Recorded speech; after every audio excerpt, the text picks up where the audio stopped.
Hi, folks. Dave Darling here. I'm an author, writer. I've six novels published. However, I've been getting a lot of questions lately about the difference between self-publishing and traditional publishing. So, if you look behind me, almost all these books are traditionally published, meaning the author has gone through a literary agent, and that agent has pitched their novel, their manuscript to a publisher, and it's been published, such as bookstores and whatnot. Uh, I've tried that route, and it hasn't worked for various reasons. It could be my writing. It could be they had too many stories like that. So I chose not to have my books sit on a digital shelf, um, and I went ahead and self-published. I used through Amazon, Ingram Spark, Barnes and Noble. You could There's 100 different ways. Okay, a half dozen different ways so you could self-publish. Am I giving up on that? No, no, I'm not. I'm still working with a literary agent. I have unpublished novels that are out there. However,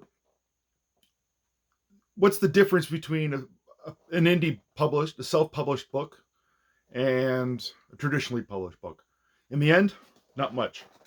Here's my first novel I wrote, Serve in the Shadows Recruitment. It's about an army, a ranger from the 75th, and his brother passed away. It's thoroughly edited. I got my own design cover done, proofread 1,000 times, and there's no difference between this book and a Brad Thor book, except uh, the the amount of publishing I've put into it, or correction, advertising, as well as um, other such things as the audience. I'm not reaching the same amount as Brad Thor would for his novels. Did that stop me from writing? No. My next novel I wrote was The Tipping Point. It's a police thriller series. So it started off with The Tipping Point, basically about organized crime and how a small town police officer handles it. And then I really enjoyed writing. I wanted to keep going. So I wrote another book, Grave Choices. That same small town cop in Noah Hunter in the series, he turns and deals with Arrow Point's his small town, their first serial killer. So, is there a difference between me and another one at this point? No, I'm still writing. I'm getting better. Each novel I think is progressively better. The writing, uh, but I didn't stop there. I kept going. Course of Action, book 3 in that Noah Hunter series. It's where he goes up against the shadow government, the deep state. Still getting my own covers done. It's just as good as on any of the others. There's nothing wrong with this book. Thoroughly edited and vetted. To have a break from the police detective series, I also wrote Edge of Time. It's a time travel novel with an FBI agent where he learns time travel is real, and he works with a farmer from the 1700s to stop a black hole from destroying the planet. This is doing extremely well. I can't believe how good that's going. In between different novels, I worked on different projects, and some of them were a challenge. So one of them was to write a novella, and I kept it at 30,000 words. And this is blowing up right now. Grim Measures. It's a psychological thriller with a jaw-dropping twist. Somebody else gave me that line, and I definitely used it. It's 30,000 words. It's a quick read. You could read this in 3 hours, maybe. About the third of a normal book. So if a normal book takes you 9 hours, let's go with 3. So this is blowing up right now. Since last week and this week, over 6,000 copies have gone out, and it's not slowing down. I'm still doing incredibly well with this. I can't believe it. I think the big difference is a lot of people like to have a physical copy of the book in their hands. I am one of those kind of people as well. I like having a book in my hands, and now that I've made this not just an ebook, it's now available in paperback. Sales are are skyrocketing. So last week I had a book giveaway with this novel. I made number 2 in the Amazon Kindle store for psychological thrillers in the States, number 3 in Australia, Canada, number 2 in the UK. Like, it's crazy. I can't believe this.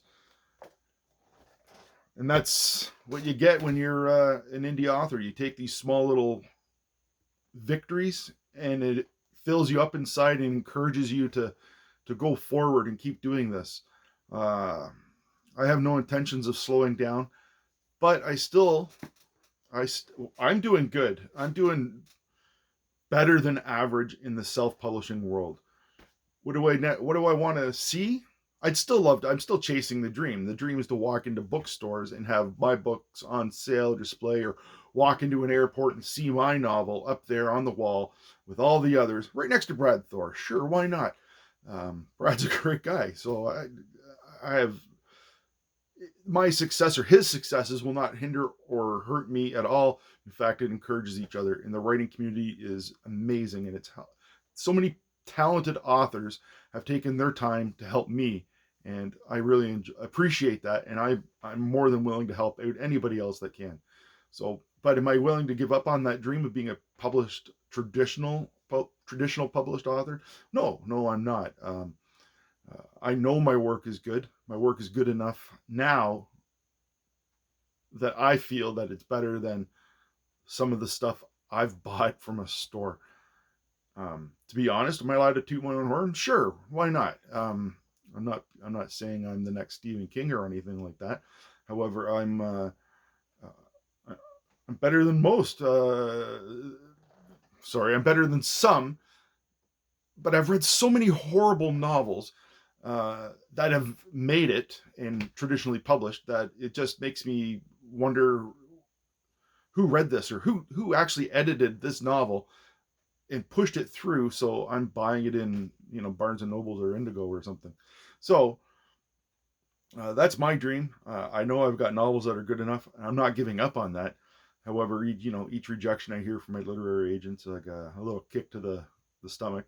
And as somebody recently told me, writers have to have a hide thick as a rhinoceros to be in this career, to get forward in this career, or else it's just gonna eat away at you. So with that, I'm not giving up. However, at a certain point, I can't keep writing these novels and putting them on a digital shelf for them to sit. So that's where I do such things as publish them myself. I get them out there. I'm doing pretty good. I'm not gonna lie. I'm not gonna tell you anybody else my numbers. What I'm making a month through my sales. To be honest, it's none of your business. However, I'm here to help others and learn. I've learned so many things doing this myself. Marketing, advertising, working with the designer, beta readers, proofreaders, copy editors, line editors, developmental editors, handling everything on my own. And it's a trial by fire. I've lost thousands on this at times, and that's the way it is. I didn't have somebody over my shoulder holding my hand teaching me this. I read about it. I learned a lot through YouTube. It is what it is. And now I'm not going to say proficient. Now I'm okay. I'm still learning, though. There's so much to learn. Demographics, analytics for ads is a big one for me. Where to advertise, how much to put into advertising. And if you have any questions about it, drop a note below and I'll try and help you out. Or send me a message. You could find me on various social media avenues, or whatever, sites. I'm here and there. Drop a message and I'll help anybody out. If you have a question, I'll see what I can do to get that answer to you. If I don't know it, I'll find out. So I guess that's it. My whole message that I wanted to get across is, even though you're a writer and you've written a story, or you've almost completed a story. Don't give up. Keep going ahead. You hear about all these rejections that famous authors have had, but it only takes one.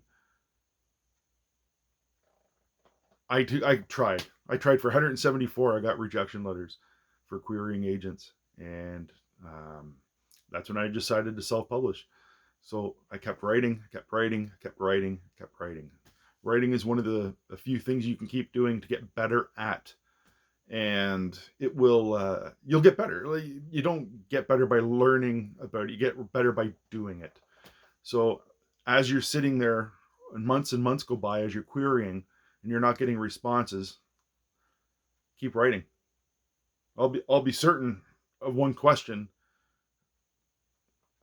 Somebody's going to ask you, okay, this is a great story. I'm thinking of taking you on. One of the things they're going to ask you is, well, what else do you have? What else have you done? You say, oh man, I've been writing for 5 years and I only got this one story. Whew.